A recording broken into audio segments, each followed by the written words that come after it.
When mommy drinks, she doesn't pay attention to me. Yeah.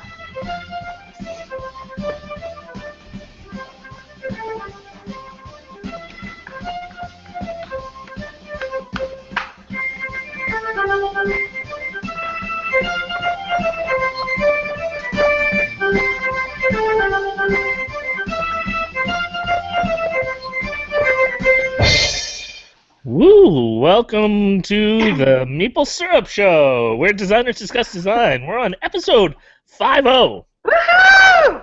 Yeah. What's the story, Morning Glory? I love any Oasis reference. So that makes me happy. But let's pass it off to our illustrious. Is that the way you say it? Illustrious? I liked Illustrial. Yeah, it's your story. You can tell it however you want. I can make this story up how I want. I can make words up if I want. Yeah. And we'll discuss that in further detail. But it's Sen and I and special co-host Stephanie Straw. How you doing, Stephanie? I am doing quite well, thank you. Every time I hear that, I feel like I've never been to Canada. If I enter Canada, I want that song to be playing, like when I get in. Oh yeah, for sure. It could be the new Canadian national anthem. Yeah. Well, yeah. like we were discussing before we went to air, that board games need pairings of music and snacks. So do borders. Yes. And so that's the border crossing music. Yeah. Border crossing music. We indulged the one tar with a whole bunch of snacks when she came over. We made her buy all the candy. Well, she wanted to buy all the candy bars that she couldn't get in the States. Did you hear that the video file got corrupted? I know. I was so sad. So she ate all those and suffered for nothing. Yeah, because there's one that she really did not like. I totally warned her away from that one, but she's no, I gotta try it. Try it. It was pretty awesome. It was pretty awesome. Oh, so anyways, what have you been playing, Daryl, sir? Actually, it has been all about the prototypes this week. I feel like I just started 5 new games. One of them with one of our hosts on the show. I am making a game with Stephanie Straw. Pretty excited about that. Yay. Really? How'd that happen? Why don't you tell the story, Steph? It just happened. So I got this idea for a game, and I'm really trying to write them down or maybe bounce it off somebody immediately so that I can just kind of get it going, because I have all these ideas that never come to fruition. So I just was like, you know what, I have an idea. I'm going to message Daryl right now and bounce it off him. We kind of talked about that one idea for a second and kind of left that. And then 5 minutes later, I was like, oh, I just got another idea. And then I sent him that, and he was like, I am interested in this one, which means that he wasn't as interested in the first one. No. I totally think he was not interested at all. It's all timing. It is all timing. This game first. Yeah, no, I agree. 100%. I agree. Yeah, so I'm excited about it. We haven't gotten to, he just jumped all over it, made a PDF of our ideas and jotted it down. So hopefully we'll get to chat after this show, after dark, and maybe we'll have a game by tomorrow. I don't know. That's pretty cool. Like that. Yeah. Any hints on what it's about? No. No hints. We can't do that. So we need the excitement and hype. I made Daryl sign a mental NDA. Yeah. Mental NDA. Mental. It's signed right there. So I'm working on that. I'm working on a game. I'll just hint the title with Hack, and we just had a meeting again today. But we're working on a game called Zookeeper Moonkeeper. Very excited about that. And then I'm making a game with Brian Lewis, and it's a worker placement airport game. Right. Very excited about that. And then Steven and I are back at making another game with a game called Shields.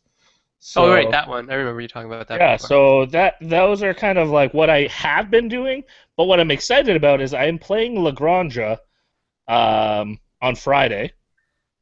And I'm playing, first time ever, Die Masher.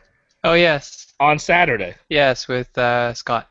Yeah, I'm so pumped about that. That's cool. I won't be able to go. I have to go to Toronto that day. So I've never played that game. It's super high on my have-to-try list. So yeah, definitely. It's a classic. So it just takes some time. So but you'll have fun.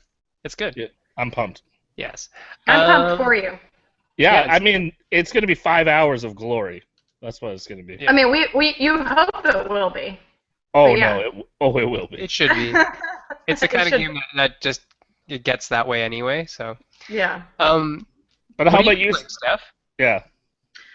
So I have been playing. I've been teaching a lot of games lately. I haven't Good for really you. learned any new games, but my friendly local game store just had their grand opening last weekend for their new location. So I was there for 15 hours working, helping them coordinate stuff. Shout out from the Goblin. Yeah, game goblins. Goblin? That's right. Yeah. Now, Steph, are you paid to do that, or is that just out of the goodness of your own heart? So I did it for a really long time, and then the owner was like, "Okay, you really helped me out, so I would like to be able to compensate you for this." So I do get a discount on games, and then he pays me for my time with their help with social media and whenever I help coordinate events. So Excellent. yeah. Excellent. So good things come back to you, right, Karma? Right, yeah. And I'm actually kind of like, no, you don't have to pay me. Like, but he's like, no, like legally, I do. But Legal is a good thing. Legal is a good thing. yeah. No, but they're really cool. So I taught people Quantum, Lanterns, Sheriff of Nottingham, Roll for the Galaxy, and what else? And then we just played Sushi Go. I think that was it.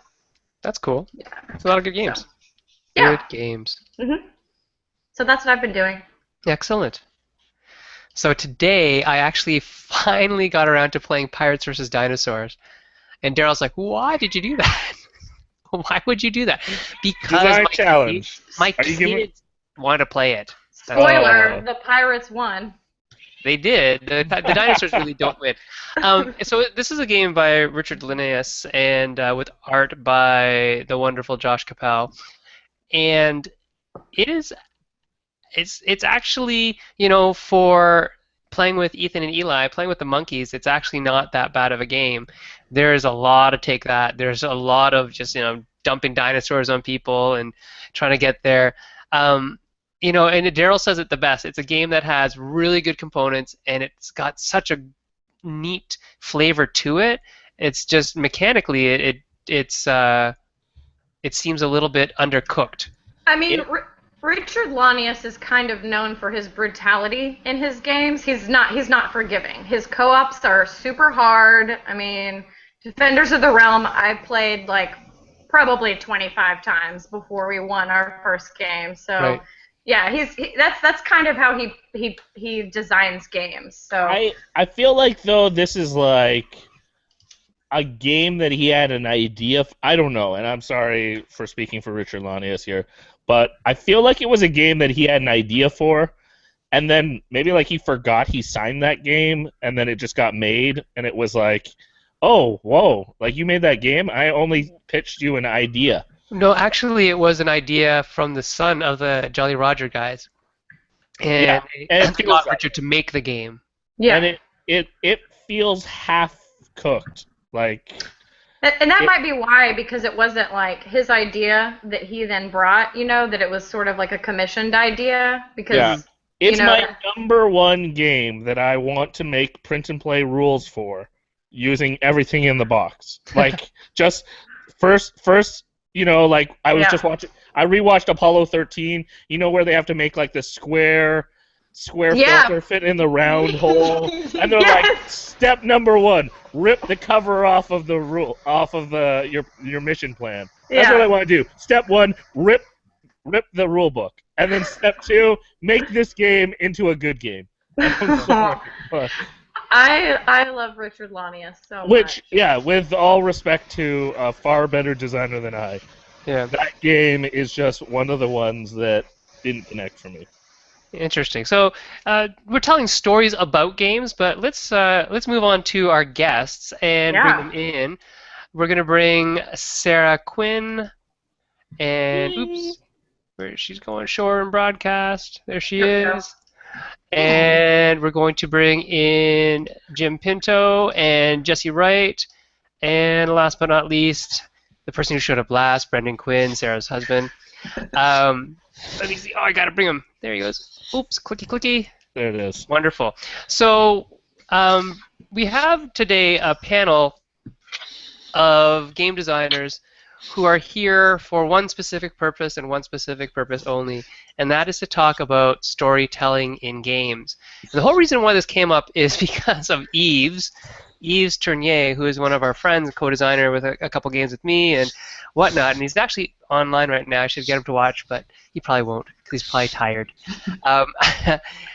Jesse and I have made a game where it's a storytelling game, and we really like it. And Yves loves Cthulhu. And you'll notice that Brendan on his Brendan has this Cthulhu thing over here, and but Yves loves Cthulhu, and he's making this whole series of solo play games called Arkham Noir, where you're a private investigator. You're H.P. Lovecraft as a private investigator. It's super cool. And we said, hey, maybe you'd like to play our game, which is kind of in the same realm, but it's a storytelling game. And he said, no, I don't like storytelling games. I like games that tell me a story. And we just called them lazy. But then Sara jumped in and he said, oh, storytelling games. Well, you should try these games, these protocol system games by Jim Pinto, who happens to be here as well, because they are the games that give players a lot of agency. And so let's talk about that. Let's talk about role-playing games. Let's talk about how do we get storytelling into board games as a meaningful mechanic. How do we do all of that? And then we're going to answer questions from our audience. So audience members over there in YouTube land, if you have any questions for Jim, for Jesse, for Sara, for Blake, for Steph, Daryl, myself, about storytelling games and storytelling in games, let us know. All right, so let's get this started. Sara, let's start with you. Yeah. Well, introduce yourself first of all. Oh, okay. Hi. I'm Sara Quinn. I do writing for Pinnacle, for Savage World Systems. I've written a couple protocols, and right now we're just working on doing game cons that focus on storytelling games in our area. Excellent. Yeah. Very neat. And Brendan, tell us about yourself. Oh, Brendan, I think your mic's off. Well, I don't see your mic being off, but I can't hear you. Okay, we're going to move to Jim for a second. You fix that. We'll move to Jim. Jim, tell us about yourself, sir. I'm horrible at this part of everything, so I don't know what to say. I've been in the industry a long time. I've made a lot of games. Yeah, a lot of games. Jim has designed board games. Jim has designed role-playing games. He's kind of done the whole thing. Jim, Suzanne Sheldon says that you're a schmuck for moving away from her. Oh. That hurts. That hurts. She lives 30 minutes from me instead of 5. So she was right around the corner up until a month ago. And Jesse. Hi, I design board games. I mean, you guys have seen me before. I'm occasionally a co-host, so this time there you go. On the other side. Brendan, did you get your mics fixed? No, we still don't have a mic on Brendan. Let me just see where we are. We're gonna mime. Yeah, we might have to mime that. That's gonna be a new challenge. Sarah, can you just read his lips and translate every single thing that he says? I will. No. Can I do it as like part of the game, like bad lip reading? Yeah. Oh. Brandon says he's honored to be on the show with me as the guest co-host. So, see? That's Yep. Wow, that's amazing. You're really good at that. Okay, I'm going to ask first. Oh, go ahead. Oh, it reminds me of a game that's been reprinted. Jim, what was it? They were selling it at Gen Con, where one of the players is a ghost trying to communicate with. Yeah. Mysterium. Yeah. Yeah, a little bit of a merge there between board games and storytelling games, maybe. Yeah, that's good. Brian Casey has asked, first question, what exactly are we calling storytelling games? And two, so it's a two-parter here, don't all games tell a story? Jim, what do you think? To answer the second part, no, not every game tells a story. In fact, very few tell a story. Most veneers are just kind of painted on to get you to some abstract mechanic and trick you into think you're telling a story when you're not. I think the entire movement is called the story games movement, if you're talking about the role-playing end of it. I don't know what to call it if all gaming starts taking on storytelling as a medium. but I don't think we've patched that just yet. No. Yeah, I think all games could tell like an adventure possibly, but maybe not a story. Yeah, that's a good rebuttal to what I said. That's even faster. Sarah, what are your thoughts on that? Well, like the person that was talking to you on Twitter, some people just want to be told a story, but I feel like that's kind of just watching a movie. It's nice when the players have some agency, because then you're actually having this communication, this sort of creation between all of you, this collaborative thing that you're making. Right. Okay. 1 second. Steph? Yes, sir. Can you... Oh, actually, Daryl has that. Daryl has all the questions from YouTube going on. Is that true, Daryl? That is true. But All right. there's one question I know that we have from the audience, and All Daryl right, go can ahead. ask that. Well, I mean, I would ask Suzanne's question if we could talk about Yeah. character creation versus canned characters. Yeah. So, I mean, I'll throw that Jesse's way first. You want to talk about character creation versus just canned characters? Sure. Is that the whole question? That is. So you That can is. go. It's open-ended. Okay. All right. I mean, the distinction seems pretty obvious, where canned characters are games like you usually get in board games, right? Where they hand you a little sheet that says, oh, this is your character. You've got, 8 strength, and this is your name, and there's a little story on the back. Whereas character creation, players have agency. They're making decisions about who the character is and where they were, and you become invested in what they are. I mean, there's a significant difference between making a character for an RPG game, or even making an NPC for an RPG, and sitting down and playing, a Fantasy Flight adventure board game. And all of them involve characters and character creation decisions, but in RPGs, you're really creating the character instead of just being handed some Right. stats. Yeah. Some stats. I'm gonna bounce that question to Jim. I'm curious. I hear you have a few strong opinions. Yeah, I don't know what else I can say to what Daryl said. I think the canned characters that come out in role-playing games are usually the stereotypes we know, and so they become one-dimensional. They don't really even have a goal or anything in mind. They're just something in the environment. All the characters from Eldritch Horror strike me that way. Even though they're interesting, they're all very one-dimensional. Zombicide comes across that way. The list goes on. I think when you get to make your character, you're looking to get your character into that third dimension where not only are there things that you want to do, but there's things about yourself that get in the way of you accomplishing those things. And that's when characters really get interesting. Do you think there's a benefit to having those canned characters? I mean, like they're kind of sort of the easy builds or easy setups, like the barbarian and the mage and the cleric and stuff like that. Is there a benefit at all to having those like in your game or with your game? If you're marketing your game to casual gamers, absolutely, because you want them to be able to grok or gravitate to something within minutes, within seconds, and say, oh yeah, I identify with that character, the roller skating ninja. Give me that. Yeah, Sounds I do identify with that character. But if you're a serious gamer and you're willing to invest 5, 10, 15 minutes at the beginning of the game to find out more about somebody, Right. you want those deeper ingredients. Does it feel like an insult for serious gamers if that's included with a game? Is it kind of like... Feels like pandering. I don't know if it's an insult, Yeah. but it feels like pandering. So, Brandon, is your mic on yet? Nope. Bless his heart. No. No. So Dang it. we're gonna pose Okay. this question to Sarah then. We're bouncing between the Quinns until we get one of them have a mic. So we're talking about storytelling games yet again. What kind of games do you think, in the board game end of things, really meet that storytelling need? Wow, it really depends on what you mean by storytelling. So, like a game like Tales of the Arabian Nights, there's so many stories in that, but you're not really creating those stories. You're kind of just making ambiguous decisions and seeing what happens. I really love that game. And then take a game like Dixit maybe, or Mysterium, something where you're having to create the context of some sort of prompt that you're given.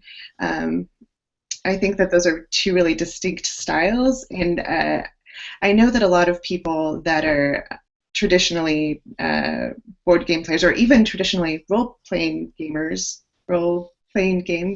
I don't know. Role players? Yeah, role players. There you go.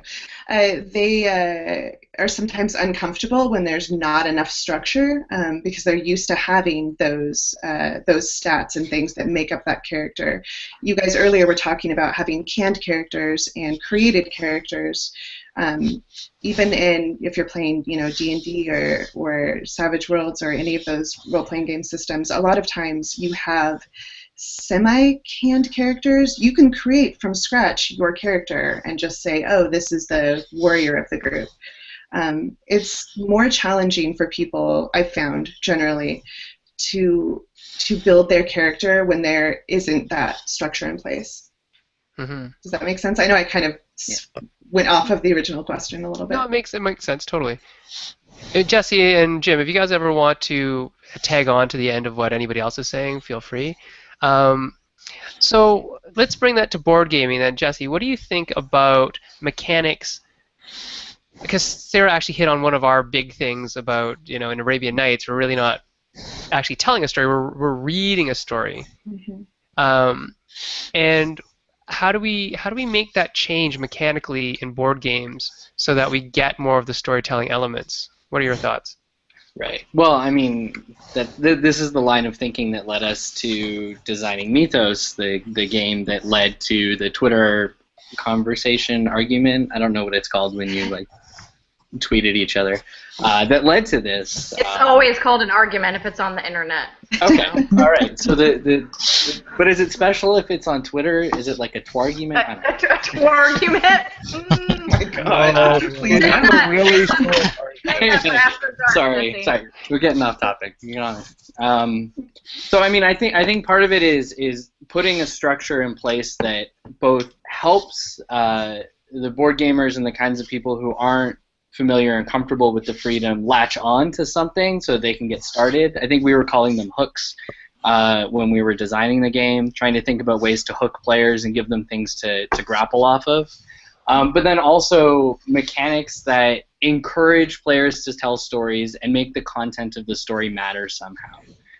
Because the other side of the storytelling game coin that was frustrating us was Once Upon a Time, which is this game where you're generating story content to try and get your cards to be played, but really the best strategy is to tell a really, really, really terrible story with lots of particular pieces of content in it so that you can play your hand as fast as possible. And so you don't end up with a rich or interesting story if people are trying to game the system. So it's a difficult challenge to strike a balance there in the board game environment, I think. So, Jim, I'm going to ask you a question. Wanted to know what first got you interested in role-playing and storytelling games. And I think that our listeners are having trouble hearing your mic, so I don't know if you could kind of adjust that a little bit. But if you can move it a little bit away from your face, it's getting muffled. It's getting muffled? Is that better? You don't actually have to be louder. It's just give yourself a little distance. Okay. Try that. So what first got you interested in role-playing and storytelling games? I'm really old, so I read that Scholastics article years and years and years ago about Dungeons and Dragons, and when I first read it, I knew instantly that that's something I wanted to play. Right. So I hadn't even played the game yet, and I was already in love. I was not born yet. So. I was. Hey, quit bragging.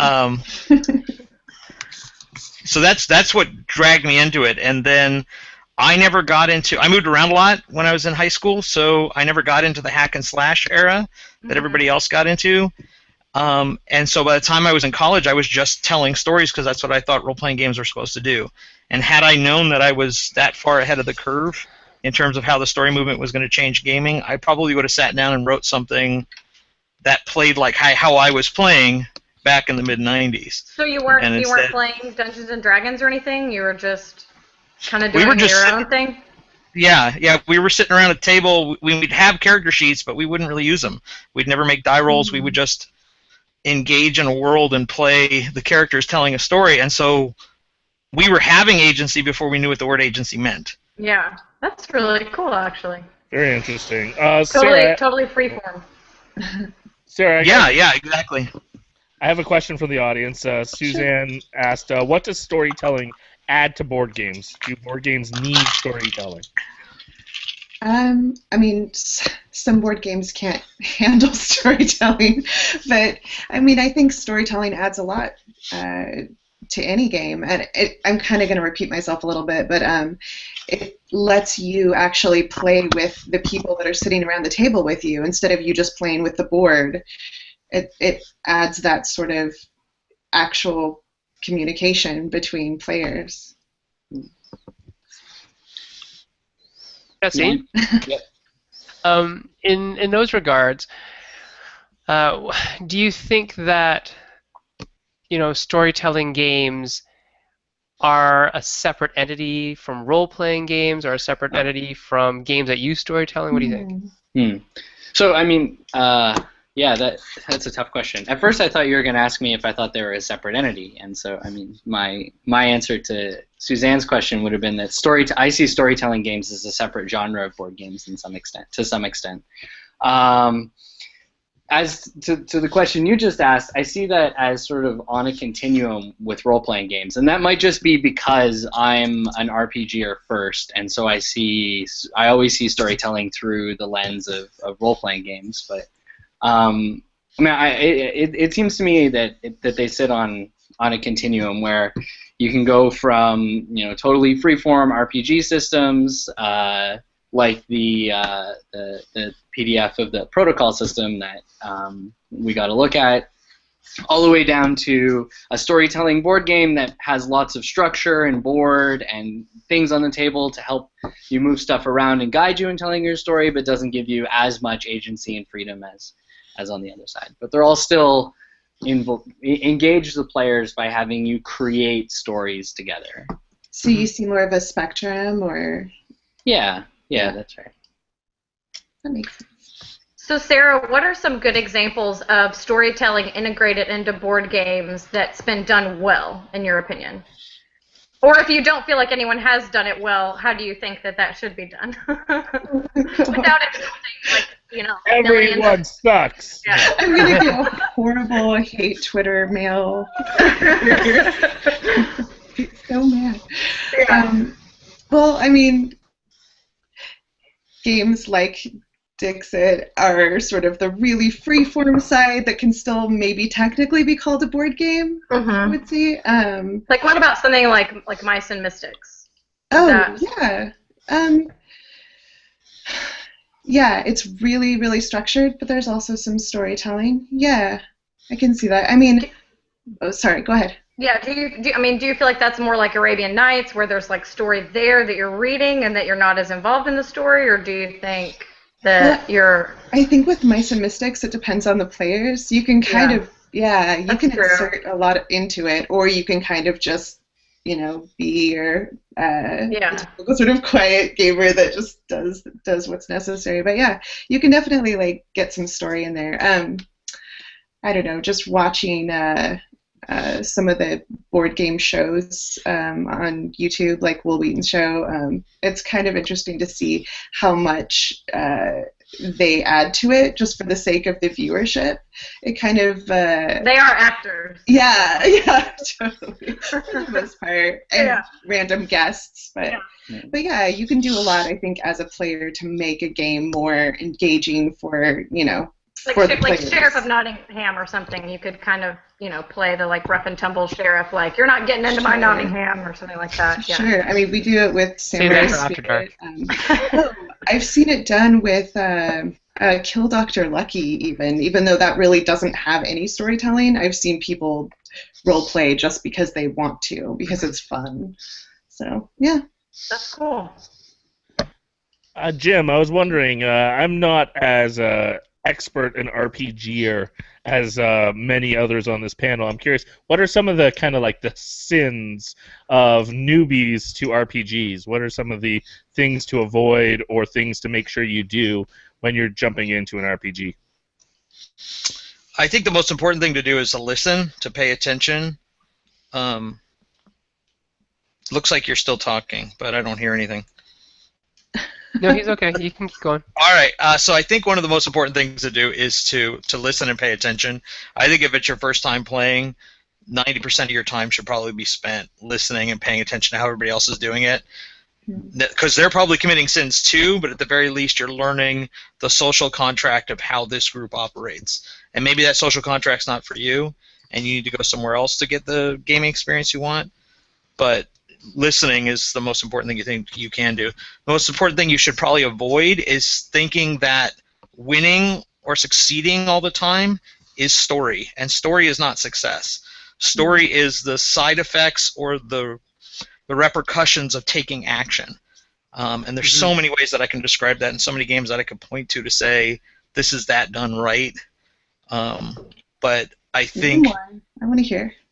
Okay, well, off the top of my head, the very first one that comes to my mind is something I designed called The Carcass. And I don't like it when people do what I just did, which is to talk about their own games. I think Apocalypse World does it pretty well some of the time, so maybe I should talk about that. I think Apocalypse World would be so much better if rolling a 6 or less meant something, and right now in the game it doesn't. But when you roll a 7 to a 9, you get this mixed result thing, which is one of the coolest things going on in gaming. And it's why everybody's gravitating to Apocalypse World, because you have this success-failure thing going on, and it's much more interesting than just cutting the dragon's head off. Interesting. I want to talk to you guys about role-playing versus role-playing, so rolling the dice versus playing the role. Sara, in your opinion, what's more rewarding to you as a player, and then as a designer, what are you trying to do in terms of getting people to get out of the rolling of dice and into the playing of a role, or vice versa?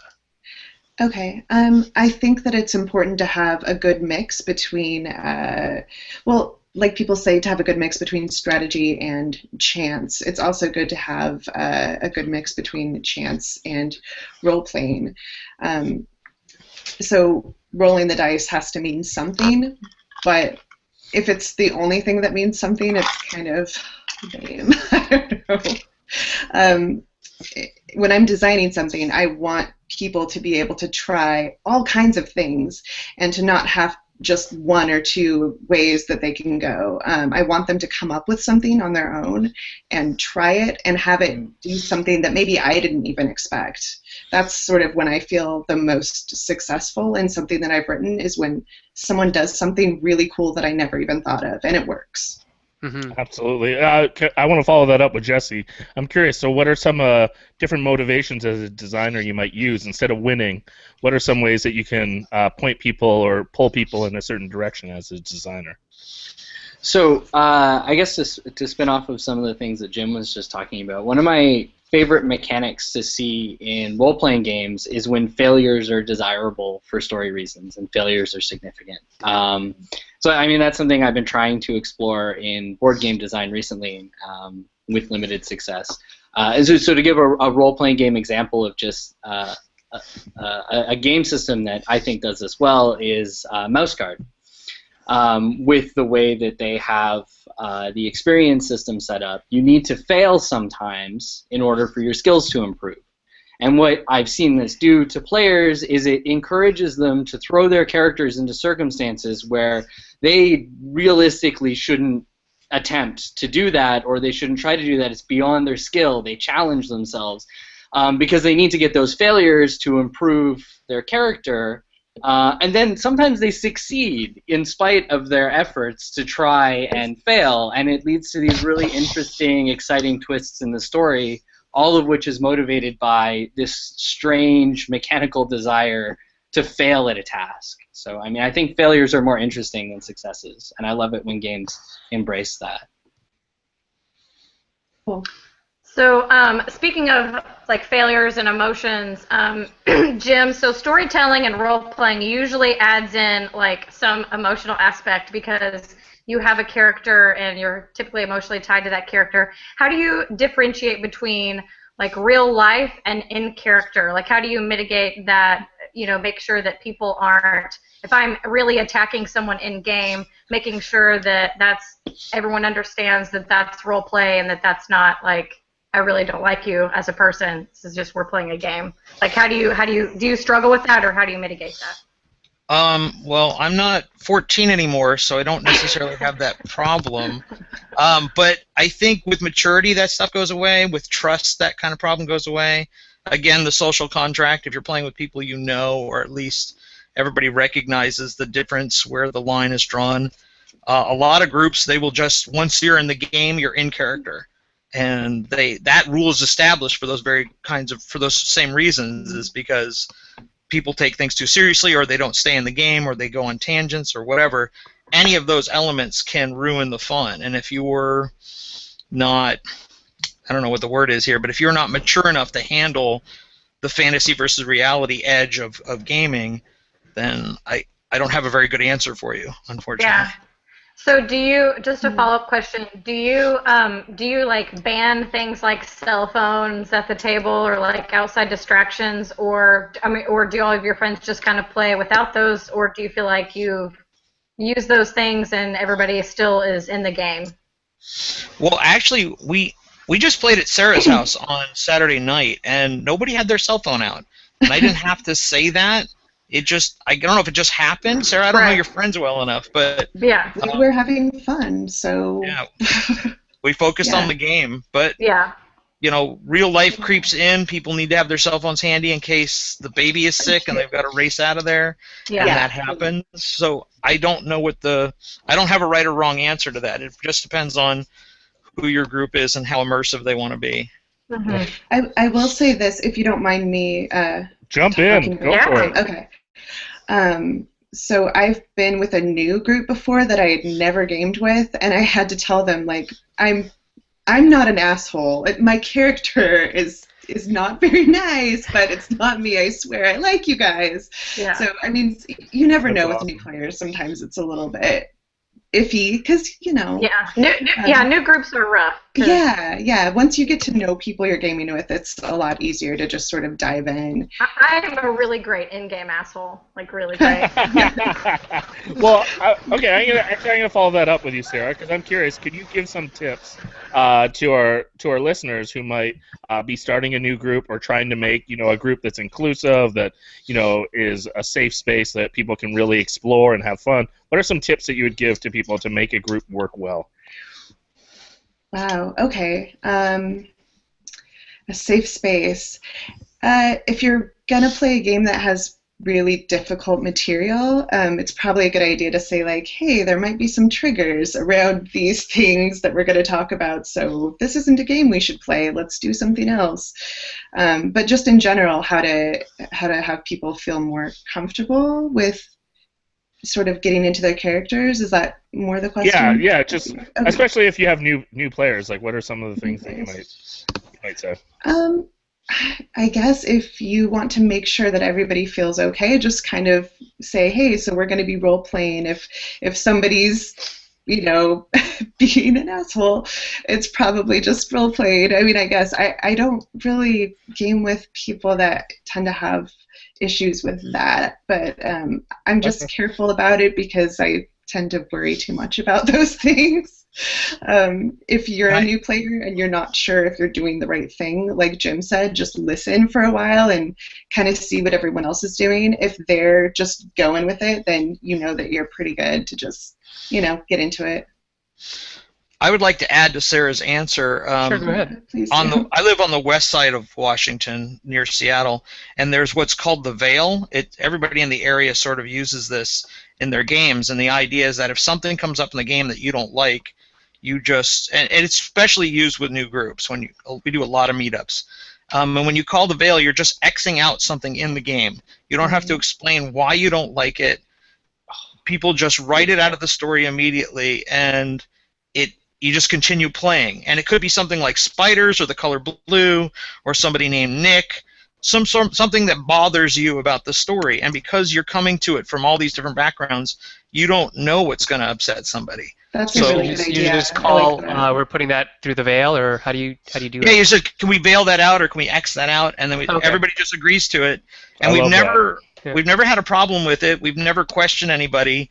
We don't have it come up with a lot, and I think a lot of that has to do with most of the people that show up to our group are older, but other people have shown up and said something, and we're always more than happy to exit out. And I'm always clear with somebody. I say, don't feel embarrassed. Just do it. Yeah, that's That's interesting. really That's good. awesome. Really. I I've mean, actually- I do that in class. I don't know why I don't do that when I Yeah. role play. I just remembered an incident actually where Go ahead. it was pre-game. We were starting a superpowers campaign, and it was a villains campaign. We were all super villains, and we decided here are the things that we're not going to include in our villainry because it's just too much, you know. Right. So So, yeah. you established a social contract before you started, We did, yeah. and then people have ways of, if it happens in the middle of it, oh, I forgot to mention that at the beginning, without breaking character, they can just say that's through the veil or whatever, right? Yeah, I'm actually not familiar with that, Jim. Well, It's now different you from are. other games, but And now we all are. We're all on the veil. Now. Yeah. It's a good system. Yeah, Yeah. parking lot that thing. Jim, let's go back to some design questions. I think out of all of us, you're probably the only one who's designed a role-playing game and a published board game. What's the difference? What's easier? What's the difference? Holy crap. How much time do we have? A lot. That's a huge question. Can you narrow it down a little bit for me? What is the quintessential difference? No. Okay. Let's talk about balance. What's easier to balance, and how do you balance in a role-playing game where it is so free? That's a really hard question to answer too. The more rules you have, the harder it is to balance, right? I've worked Right. on collectible card games too, and so 30 cards in a collectible card game, you've got 330 permutations that can lead to rules complications. Mhm. So when I sit down and write a protocol, I don't have to ever worry about game balance. Wrote a board game or a collectible card game, it takes months and months and months to worry about just one aspect of the game. Right. So And is that why I don't know that's a good answer to your question. No, but sorry. it's an interesting answer because I think it kind of goes towards what a major difference of these things of the game systems are, that role-playing games are sort of almost self-correcting by the players inside the game because there is that agency, or the GM if there is one. I think that's based on the game you're playing. I think if I look at Paizo and Pathfinder as the cross between Dungeons and Dragons and Magic the Gathering, and Right.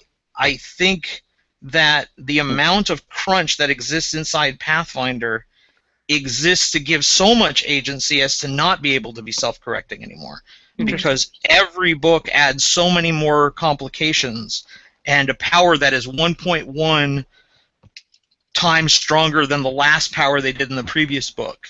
And those things start to sneak in because they start to be able to stackable in a way that an Anorak player is going to have a better time finding than the person that designed it in the first place, unless they're also the same level Anorak.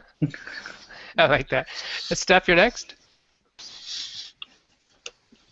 Sorry, I had to unmute. So to Jessey, what do you think about if you're designing an RPG, it's role playing and it's storytelling. Would you think about theme first? Is that like an obvious thing that you think about, like I want this kind of setting and this kind of feel, or do you actually think about like what kind of system? Like, is this going to be a D20, or am I going to use cards, or? So designing RPGs isn't my wheelhouse, but as it so happens, I do have a horrible hack together affair on my shelf that I made a few months ago, and the design process was actually very straightforward. I had a goal. I wanted a good system to use for play-by-post games, but I also wanted some board gaming mechanics in there because I'm a board gamer. My friends are board gamers. And I wanted there to be some like high-level strategy stuff that was going on in a narrative-driven game. But since I'm not, that's the answer to your question. That's how I set out about it. Like, here's my design goals. I want these things. Now I'm not an RPG designer, so I'm smarter than to sit down and try and reinvent the wheel. So I picked up this really, really slim system called Wushu, which I find really fun. My friends and I love to throw down an evening of wushu. If we don't know anything else to do and we got a dozen D6s handy. And I just layered some board game mechanics. I borrowed liberally from the mouse guard advancement system, and I made a little hodgepodge of things that I liked in RPGs. So, but sit down with some goals, and I mean, this is good advice for designing any game. Like sit down and make design goals and write a little document. And every time you're working on the game, turn back to that document and remind yourself where you started and what you were setting out to do. That's good advice. That's really good advice. You are an expert. That is your wheelhouse. That's totally your wheelhouse. Sounded really expert. Yeah. I'd consider myself an expert if I had a published RPG, I guess.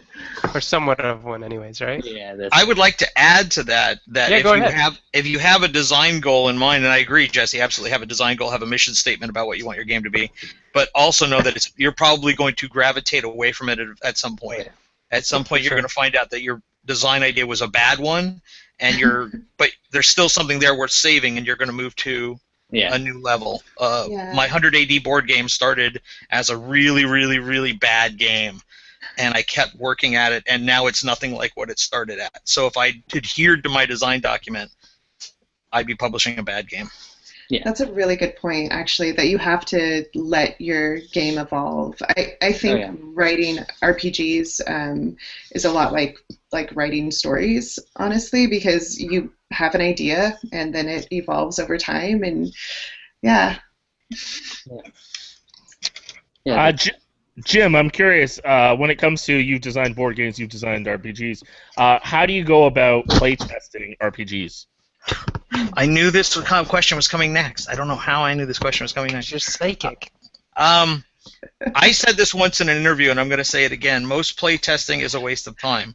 And I don't mean that to be hurtful, but you're sitting down designing something that you've been working on for, say, 500 hours, and somebody has spent 30 minutes playing it, and they think they're an expert already. And they're going to give you feedback and advice that isn't very useful. And until those playtesters have sat down and played every iteration of your game, can you actually stop and listen to what they're saying? Now, you should listen to it, and you should take it all in, but 90% isn't going to help you on the level that you think it's going to help you. So sit back, shut up, listen to people, don't argue, take notes, and then walk away and do what you want anyway. Jim is obviously just role-playing an asshole right now. No, that's actually his real. Yeah. Yeah, Jim, I don't really think you're an asshole, by the way. No, I'm an asshole. It's okay. That's fine. I love you, Jim. This is why Sarah doesn't let me talk to people. Yeah, Sarah, did you have anything to say about that? Yeah, I mean, I totally understand Jim's point about, people maybe just play like one little sliver of what you've written and made, but I play test the crap out of anything that I ever do because I want people to find the holes so that I can fix it. What I don't like is getting the feedback after it's already published because then it's too late, and I would kind of just, rather let it live as it is. But yeah, I enjoy playtesting. And just to add a third perspective on the playtesting thing, I mean, I think playtesting is the most important essential part of game design, and I spend most of my game design time actually playtesting, because at the end of the day, I'm designing a game to be experienced by people, and it's only through observations and the opinions of those who've experienced it that I can assess whether or not I've been successful at designing something that's fun and can generate fun and generate the kinds of experiences that I'm trying to create. And without those playtesters, I've got nothing except my imagination of what it's going to be like. And the fact is, you're so invested in your own story and ideas and game, you sometimes don't really know what the product is to, externally. If that does that make sense? I think you have to know where the feedback's coming from. If it's somebody you trust, then you should listen to what they say. If it's the third time you've heard it, you should probably listen to what they're saying.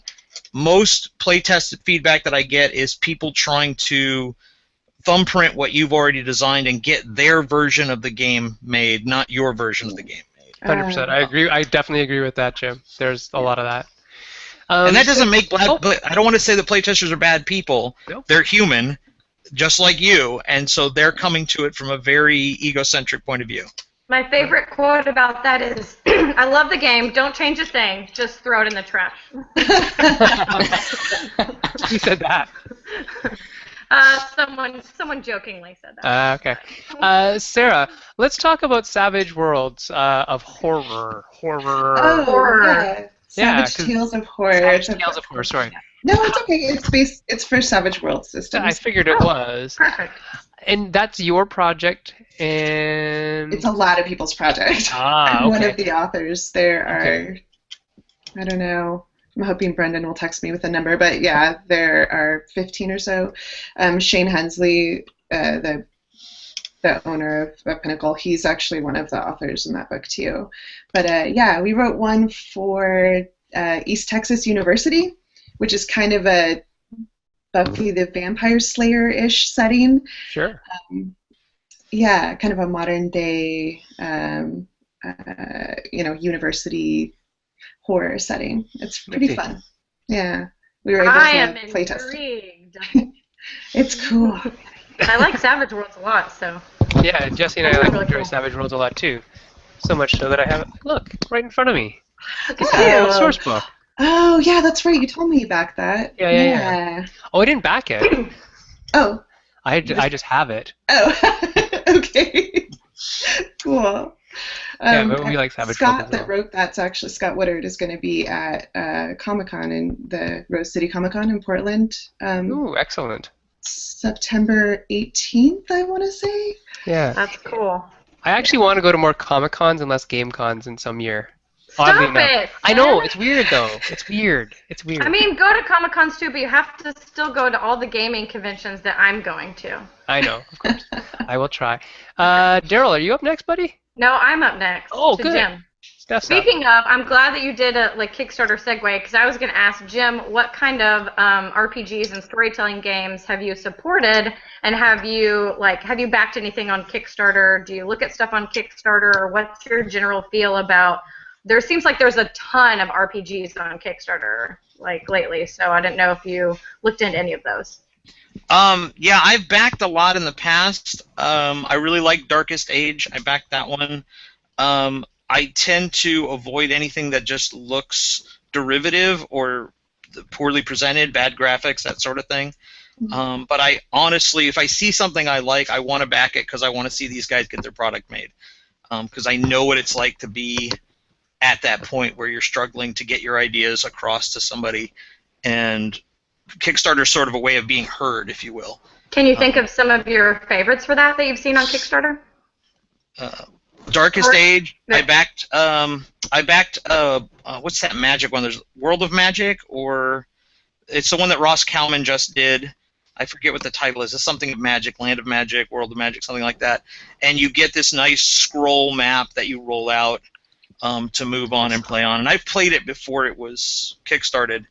I played the old version, and I love it. So that's probably one of the best on there I've seen. I'm going to look that one up. The last one that I backed was Night Witches by Bully Pulpit. Yeah, I knew that one was going to get made, so I didn't feel the need to back it. Worried about it? Yeah. But I'm playing it right now, and it's awesome. got some stellar elements that I'm going to steal.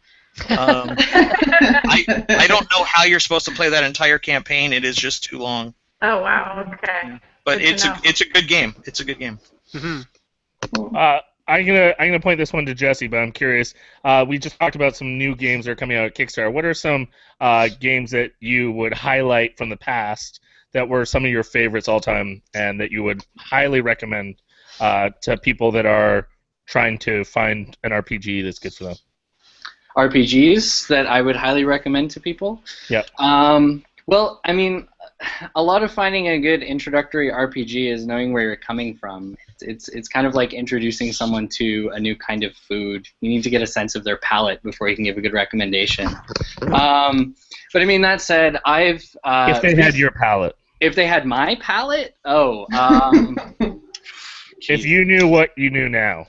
when If you I were knew what I knew now, I mean, I would still have made myself be a game master for a 3.5 edition D&D group in grade 10 because none of my friends wanted to read the book. I would still make myself do that, but I don't think that's the road for anybody else. So I think really light systems are a good way to get people into the game. I often recommend Mouse Guard because I think it's a fantastic little thing, built up a fantastic little comic. There's lots of hooks that new players can leverage on to get into the game without having to feel like they need to learn about this giant fantasy world or create a giant world. They can just read the comic and then participate in it very, very quickly. And the game system is very simple, easy to explain, and fun to GM too. If people are looking for something a little more crunchy and they don't mind a game where they're probably going to have to make 7 or 8 characters, I always throw them to Savage Worlds or some variation thereof.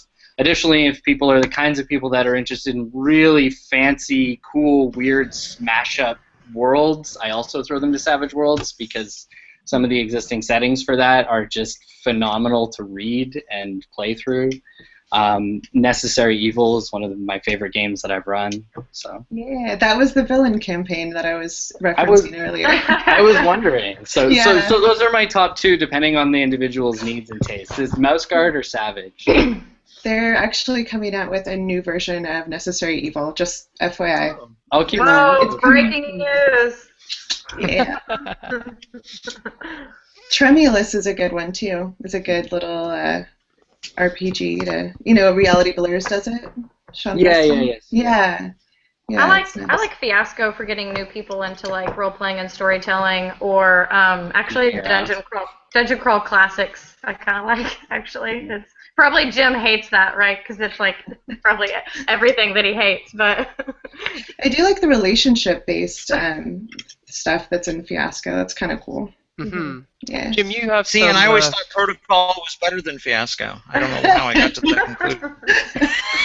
You can talk about Protocol. yeah. And should.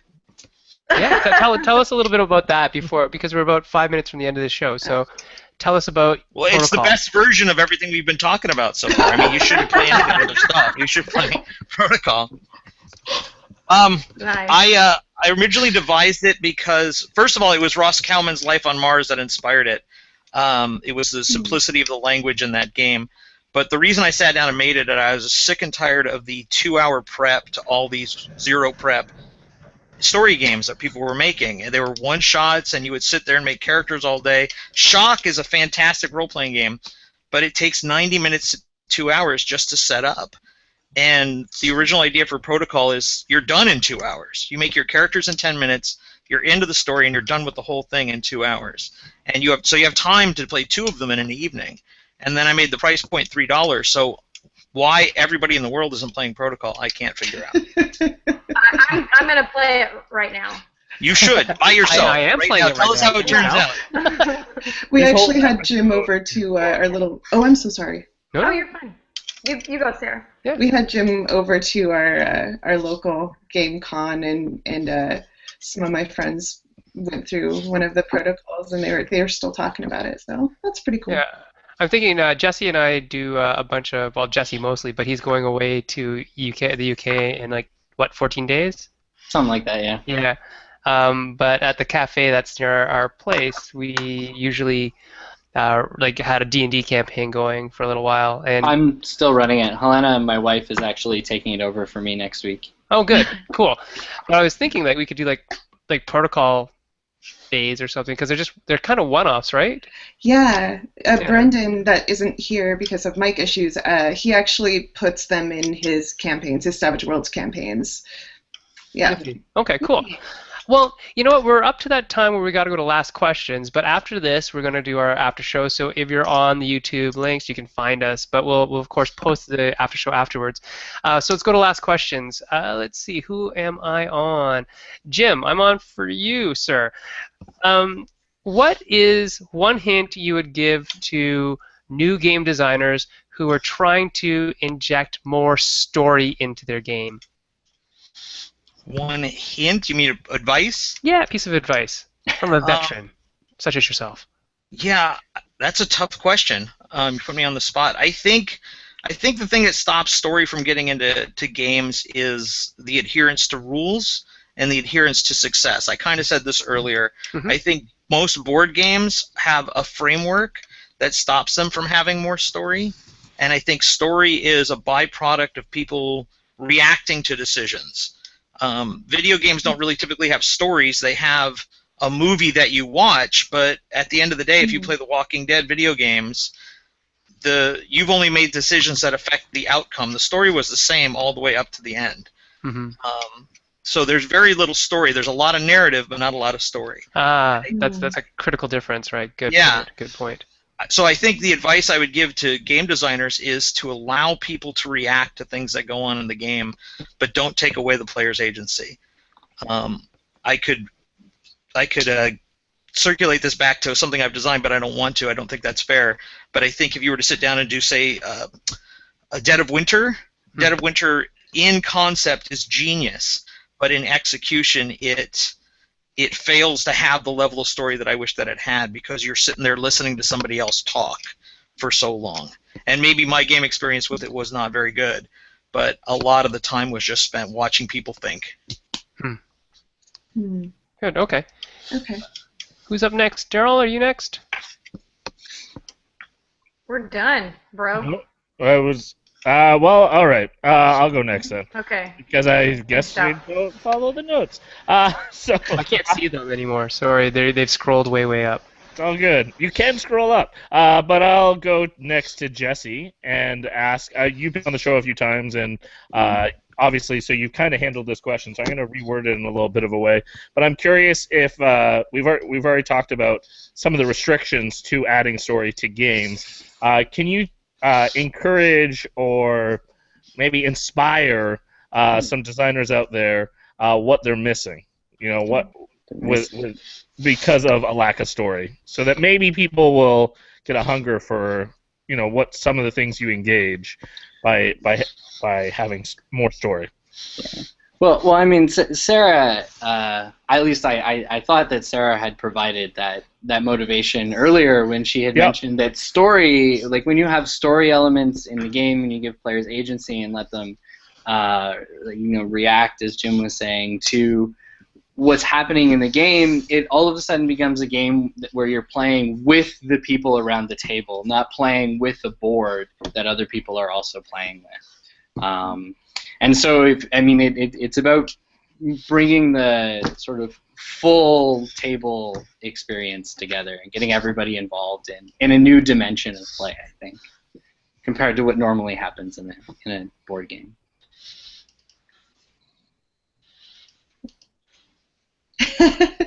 Okay. It's very quiet, but yeah, thank you. That was really a good job paraphrasing me. I was wondering how that was received, and I feel very happy with how it was received. Okay, last question to Sarah. Yeah, last question. That was the last question. That was the last question? Was that last? That was a question. I was questioning your question. Are these questions or statements? This is your story, Sid. Well, see, it's not, because somebody's supposed to close so I can do the technical part of this. Which is after last question. Yes, Oh, somebody come needs on. to ask the last question. Well, This is a really professional show, guys. I know. Well-oiled machine. It usually is. You'd think this was not episode 50. If there isn't a last question, can I just say thank you so much for having us on the show? You can can. say that. Wonderful. Well, thank That's you. my last question, Sarah. Excellent. How do you feel about being on the show? Excellent. Beautiful setup. So, I with feel that, honored to be on the show. Thank you very much. with that said, I just want to thank both Sarah and Brandon for a little short cameo with some. Brandon was used to hit, really. He left some profound thoughts. If you can read his lips. Wow. Yeah. I also want to just really thank Jessey, Jim, and Sarah for being on the show, challenging our viewers with some great ideas and inspiration. I'm hoping to see some new crossroads and some new ways that people can learn from this and integrate this one way or the other. I also want to give a little plug. I don't know why I didn't think about mentioning this earlier, but my friend Andrew, who I live in Kitchener with, did did a nice dark urban shadows RPG. So I gotta give him a shout out. That's powered by the Apocalypse system. So I don't know why I wasn't thinking about that, but I need to give him a little plug. And also mention our upcoming 2 weeks. So next week we have an episode with Isaac Vega and Paul Peterson talking about card games and designing them, and Brittany Bowe will be on that. And then in 2 weeks it's our 1 year anniversary. So check that out. It'll be a fun episode. We'll have a few guest appearances. Maybe a beard that we missed might make a cameo from Paris, and also Tiffany Ralph said she would be on the show as well. So I'm crashing. So I'm gonna find the link somehow. I'm gonna get it and crash. Nice. All right. Well, on that note, have a great night. Keep making great games. We look forward to trying your game soon.